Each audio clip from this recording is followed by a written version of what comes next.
You know, I guess to fully understand tonight's show, you'll need some context. Okay. So Hazmat, take us back to last Monday, please. Big week coming up. Georgia, Auburn play this week. Alabama on the road against Mississippi State.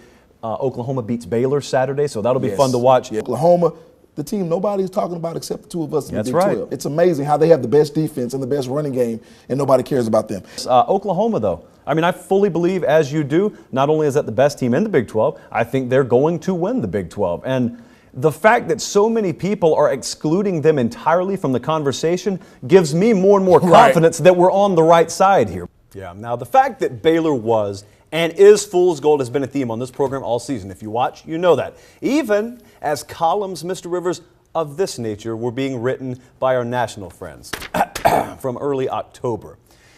If you didn't believe it before, you better swallow hard and embrace it now.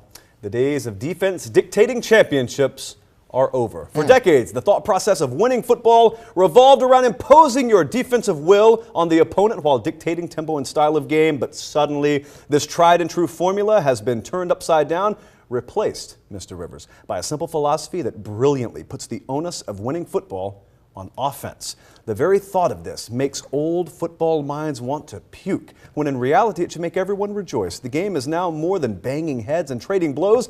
It's about skill and scheme and coaching and exposing weaknesses now more than ever. And with that, Hazmat, roll it. Regains his balance and scores. Giant, let's go. B. Ryan.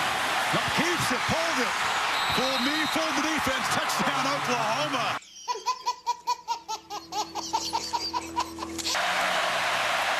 Mayfield on a slant. Touchdown. All right, so now that we've put Baylor where they belong, Mr. Rivers, let's talk Week 11. And what I saw against Mississippi State and what I've seen against a lot of teams, including LSU, is the lack of ability to go up the middle on Alabama. And with any football team, with any sports team, when you're strong up the middle, you're very formidable. Because Alabama's defense really turns the red zone for teams into the dead zone, Josh. You're not getting into the end zone trying to run between the tackles on them. And what teams will have to do, in my opinion, moving forward, is really get a lot of big plays. The problem is they're so sound in the secondary, which we haven't talked about a lot of that because of their front seven, that they don't give up big plays. I don't think there's any team in the country capable of beating you more ways than Alabama is. 1 week, defensively, they hold Leonard Fournette to 31 yards. The very next week, they go on the road and sack a quarterback 9 times, and by the way, never brought more than 4 men at any point during those 9 sacks of Dak Prescott. You know about the special teams, which, by the way, have been superb the last few weeks. They got a touchdown from Cyrus Jones in that Mississippi State game. You've got a Heisman-caliber running back. You got guys like Calvin Ridley. And even if 1 or 2 of those facets is not working, they have 3 more they're ready to throw at you that on any given Saturday against any given opponent can win a game. When you come in and you have a quarterback like a Jeremy Johnson or a Sean White, and your system is built around that quarterback and he does not play well, you get a 500 Auburn football team, which is what you have right now. Because that running game, as good as it has been, as good as it can be, is nothing without the ability for a quarterback to play well. Before the game and after the game, let me tell you what stood out the most. Aside from the fact that they got a really good win over there, it was the sense of complete calm. You think for a guy supposedly coaching for his job, you come in and you're all flustered and you're really anxious, and that was not him at all. A complete resolve, a complete calm, a complete understanding of who he is, what his program is, and a complete lack of consideration for any negative or external factors being thrown at his program. That's why I love him. You know what? There's an irony about LSU, in my opinion. There's really an irony because I said that I thought Cam Cameron would really show his mettle and his worth to this football team, and I really think he has. I think the passing game with Brandon Harris, along with Leonard Fournette, whom I still think is the best running back in the country, has really been a bonus for LSU.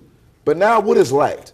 The thing that's been their staple for the past 7-8 years, and it's been their defense. Let me take you back to, there were 2 things that have really stood out to me as huge red flags. Number one, starting with really the LSU game when they were just completely outmanned, which is very alarming when you are 3 years into your head coach's tenure. He's had the ability to recruit his players, build his roster, yada, yada, yada. But you remember after that game and subsequently the next few games when they kept losing, and I kept coming back and telling you at these press conferences, Gus Malzahn keeps saying the same thing. It's, We're going to get better. I promise you, we're going to get better. I know full well we're going to get better. And it was the same deer in the headlights statement game after game after game. And I kept telling you, and I kept asking on this program, where is that confidence coming from? How in the world do you know that you'll get better? Where is any tangible evidence of that? And the fact of the matter is, there was no tangible evidence of that. Why, to open here with you, are they so much more versatile, it seems, defensively this year as opposed to years past where they were still very good? It all goes back to talent. I think it's pretty obvious, but they have a couple of guys that are really the core nucleus of that group. When you talk about Ashawn Robinson and Jaron Reed, a couple of 310-pounders who can play in any kind of front you choose to play, whether it's their base front, and those two guys are at the end positions, or when they go to a four-man look in a nickel and they slide both the big guys inside. It really gives them the building block, two big building blocks on which that entire unit is built. You come with Jonathan Allen, Dalvin Tomlinson. The depth there is just endless at this point, and they're able to stay fresh for 4 quarters. Mel Tucker for defensive back, Taj Lapoy at those linebacker spots, and Bo Davis back again at defensive line for Alabama. What have those guys meant to that team? I think they've all come together to really help them build a defense that has been as good as any Saban's had, maybe other than the 2011 group. It remains to be seen. That chapter hasn't been written where this defense is concerned. But no doubt, Mel Tucker, when you talk about resume and credentials as a former NFL defensive coordinator, specifically he works a lot with the safeties. And I think that's been the one area that's probably been better than a lot of people anticipated, with Geno Matthias-Smith and Eddie Jackson playing at a pretty high level at those two positions. And Tosh Lapoy, if you go out on the practice field and watch this guy work, high energy doesn't begin to describe it. Kenyon Drake, fractured arm Saturday. He'll miss some time now. Do they have anyone ready to step in and take some of that workload off Henry down the stretch here? Well, Charleston Southern should help in terms of that this week, but you're right. 2 games after that, you're talking about Auburn and then potentially the SEC championship game the first weekend in December. I think this Saturday you're going to see a good bit of the 2 freshmen, Damian Harris and Bo Scarborough, a couple of 5-star talents. Saban talked about that on Monday in terms of trying to sort that out. There will be healthy competition, I believe, between Harris and Scarborough, not only this week on the practice field, but again, during Saturday's game against an FCS opponent. I think that's how they'll sort that out, quite honestly, because there is no conference title game in the Big 12. There is no conference period for Notre Dame. That washes out. I really think they give Notre Dame the edge. I'm in the minority there, though. Yeah, I understand what you're saying. Even though it was the first game of the season for Texas, losing to Notre Dame, even though they got blasted. Who's better on a neutral field in your opinion, Oklahoma or Notre Dame? That's what I'm saying. So I think the committee is very competent, and I'm not saying they won't be if they choose Notre Dame. That won't be a bad choice. I just feel like Oklahoma at this point is a better football team than Notre Dame. It's good to have you back.